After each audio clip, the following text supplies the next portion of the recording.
This is day one of the biggest American auto worker strikes we have seen in decades. Thousands of workers are striking the big three U.S. automakers, and it is just the latest in a summer of strikes, including both writers and actors in Hollywood. This week, we have seen some talk show hosts like Bill Maher and Drew Barrymore announce that they'll be resuming their shows. And while they will follow all of the union regulations, they are facing an enormous amount of backlash. Our nightcap's still with us. So, Ben, I want to start with you because in our last segment, I know you wanted to talk about this auto worker strike. How big of a deal is it? It's huge. Yeah, it's huge. All three automakers, the big ones at the same time, something we haven't seen before. In terms of the number of striking workers, it's smaller than some other strikes you'll see because those are mass walkouts. This is target at these three brands and some of their most popular cars, which we've already got an inflation problem. We've got an economic problem with supply. We've had supply of vehicles for quite a long time. One of the biggest problems we had with inflation was the lack of inventory in new cars and used cars. I think Chrysler, for its part, could actually benefit slightly from this because they have too much inventory and they could sell off some of their lots. But overall, it's really negative for the auto industry. It's negative for inflation. But I don't think Biden had much of a choice in siding with union workers here. He's the union president. Trump has always threatened to try to take union support, did in 2016. So tough on the economy. Tough for the the unions, and obviously something that Biden had no choice but to take a significant stand on. Let's go broader than that and talk about workers in America, because many of these auto workers are saying, I'm working a full-time job. I'm still on government assistance while we have seen record auto sales in the last few years. We are seeing people who are working, we are seeing writers and actors. We haven't seen strikes like this coordinated in this time frame in years. What is happening? I don't know if y'all remember when Jeff Bezos went to space, right? I was there. He came I went down, to the launch. He came down and he had the unmitigated gall and audacity to thank the workers. Thanking the workers, let alone in that hat, but also just thanking the workers who some of them are living in their cars and can barely support their families, right? The people are fed up. Your CEO is making 1,000 times more than you, and you're busting your behind every single day to live the American dream and get a piece of it, but you're still just a worker, right? Controlling the means of production. We start talking about this kind of language that has been seeded around this organized movement for decades, and with the combination of inflation, with the foolishness, the obscene amount of money that people are making now, the people are fed up. Yeah. And this younger generation, I mean, you talk to kids all the time, young workers, and I remember, can I get you a cup of coffee? Can I do you whatever? You have a young person working with you, and it's like, no, I'm sorry, I need to leave right now. I'm done. But they really believe in their rights as employees, and this is a good thing. And I think that is part of fueling this. I am very excited about where we are in terms of how Americans are thinking about workers and bosses, and realizing that we need workers to be receiving the benefits that they should be getting from bosses who are making tons and tons of money off of their work. But Ben said something interesting a moment ago. Biden had to take the side of, listen, he's always been a union guy, but he needed to because he's got the threat of Trump. But Trump's statement today was basically these union workers better get their act together, because if they don't, all the jobs are headed to China. And I'm going, I was just watching last that. I checked, I'm pretty sure presidential candidates want to win Michigan. Right.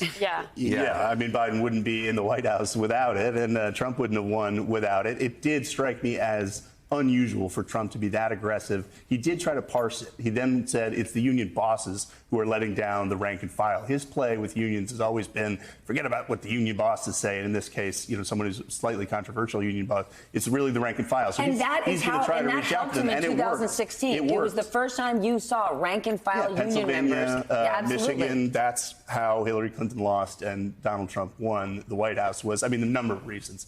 But one big one was luring away those diehard Democratic union voters, and some of them are gone for good. A lot of them obviously are needed to help Biden win re-election. So I was surprised a little bit that Trump went as hard as he did, and then you could see it in his eyes, dialing it back just a little to focus on the union workers, not the people negotiating. I think though this demonizing of the worker, of the union bosses, is going to shift too. I think people are going to start to see them as more protective. And we're in a time of record economic disparity. Yeah. CEOs are making these sick numbers with an insane amount of zeros and commas. And then you've got minimum wage workers down here. There is whatever happens with these strikes, actors, writers, auto workers, there was a churn in the air. And the American workforce is being like, this isn't good enough. And our mutual friend, Scott Galloway, always reminds people that 30-year-olds today are not where their parents were at 30 at all. No.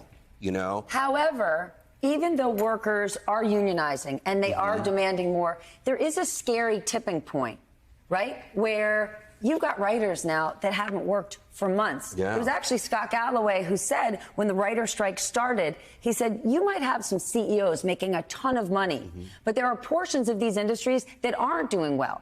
And so in some instances, if you ask, and I hate to say for too much, Right. it's like asking your dad for more allowance money on a day he got fired. So it's a tricky balance Right. that you can't force the businesses to do it. And you do have people that are out of work that need to get back to work, so it's hard. Yeah. Something's going to have to happen, and something's going to have to crack, and we might be seeing cracks now, and we'll get to this with, Drew and Bill and The View going back online, as it were. Then let's talk about that, right? Okay. So this week, Bill Maher announced, Yeah. Drew Barrymore announced they are going back to work, and they faced huge backlash for it. Right. And people are saying you're hurting the writers. What do you think? That's how, when you're organized, you have to stick together.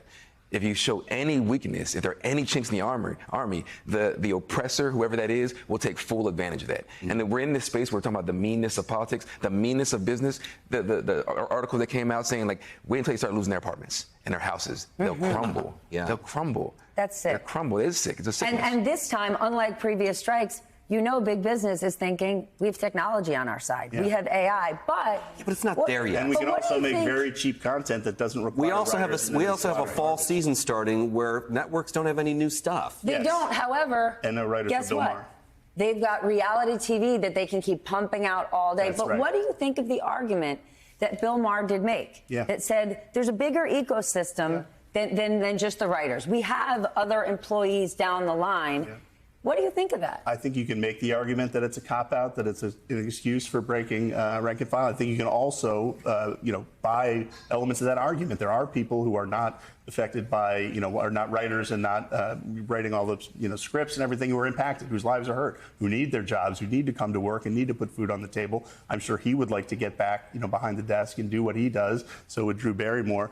It's hard to fault them terribly for wanting to get others back to work and do what they like to do and what they've always done. But at the same time, if you are a hardcore believer in union solidarity, I can see why they're taking some heavy criticism on the left. It's a because bad time. it looks like a cop-out. Are you a union member? SAG. So what do you think about those shows going back online and the argument that they're making? Well, SAG doesn't really. I mean, that's it's AFTRA. But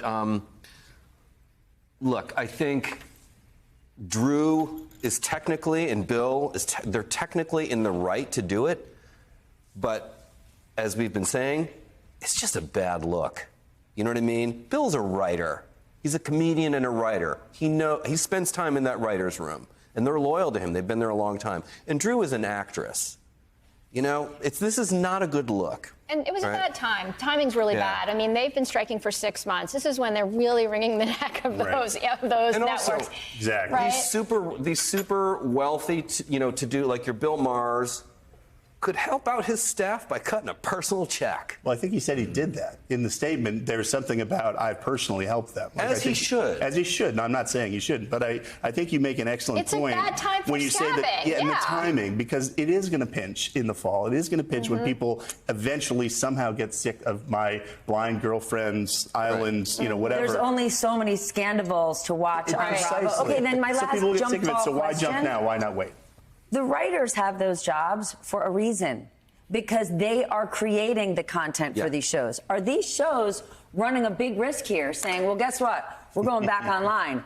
They could go back on and put out lousy product. But they're able to do that because they've been fleecing them the entire time anyway. This huge ecosystem with the big paychecks and the medium paychecks and the small ones, they've been stacking up this profit. And again, streaming all the billions and billions of dollars they're making, they can afford to let it wait out. So it might bite them, but they have those deep pockets. They do. I'm just saying, so great, you're putting your show back on. I will tell you, if I had to do my show by myself without my producers, ain't nobody would be watching. Yeah, it would probably not be happening. They're kidding themselves. I mean, that's just the thing as a writer, that writers always say everyone thinks they can write. Everybody Right. cannot write. No. And, you know, a Writing is robot hard. cannot write. And I think for those really quality shows that people love, they're going to want quality writers. Yeah. Yeah, people love scripted drama. Scripted drama costs money. It costs writers. I'll be curious to and see it's- what, because I've always enjoyed Bill Maher's new rules, and I like his, you know, the closing show monologue. I'll be curious to see what that looks Yeah, like it's a without writers. signature. I mean, that's what But he of does. course, you don't ever actually watch it because it's on at 11 p.m. The next day, streaming. I mean, he himself said in his note, my show's probably going to suck, but we're coming back on ending. Not suck, but not be as good,